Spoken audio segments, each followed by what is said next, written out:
તમામ આપણા મહાનુભાવોના માર્ગદર્શનથી આ જ્યારે બંધારણ થઈ રહ્યું છે ત્યારે આ બંધારણ કોઈ વ્યક્તિ નથી અમલમાં મૂકવાની, આ તમામ સમાજ મૂકવાનો છે અને આ બંધારણ એ કોની સાક્ષીમાં આજે અમલમાં આવી રહ્યું છે?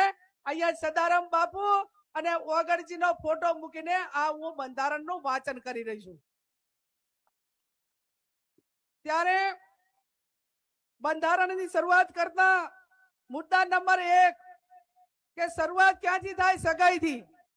તો સગાઈમાં પુરુષ અને મહિલાઓ કુલ મળીને 21 જણાથી વધારે વ્યક્તિઓએ સગાઈમાં જઈ શકશે નહીં।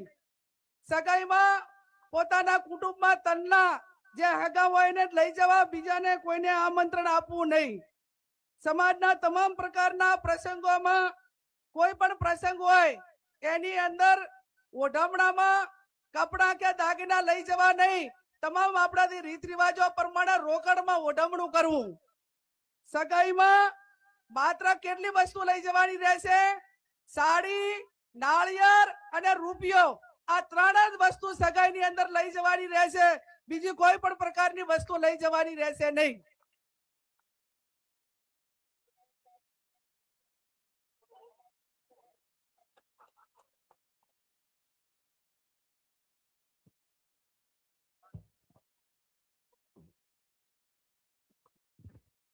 મુદ્દા નંબર 2, લગ્ન તારીખો નક્કી કરવા બાબત। ઘણા બધા સમાજો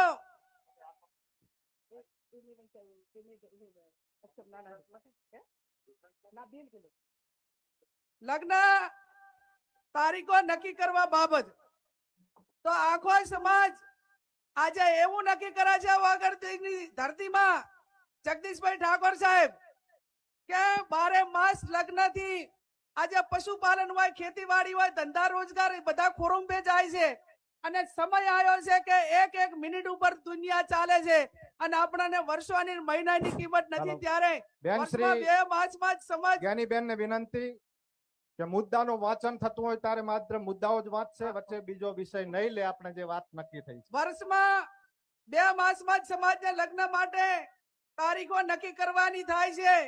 વૈશાખ સુદ એકમ થી 15 દિવસ પૂનમ સુધી, એટલે વૈશાખ મહિનામાં અજવાળિયામાં 15 દિવસ અને મા મહિનામાં અજવાળિયામાં 15 દિવસ આખો ઠાકોર સમાજ એ પોતાના ઘરના લગ્ન હોય કે સમૂહ લગ્ન માટે છૂટ આપેલી છે, પણ વ્યક્તિગત લગ્નમાં 2 મહિના જે આપણે નક્કી કર્યા છે એના 15 દિવસ, એના પછી કોઈ લગ્ન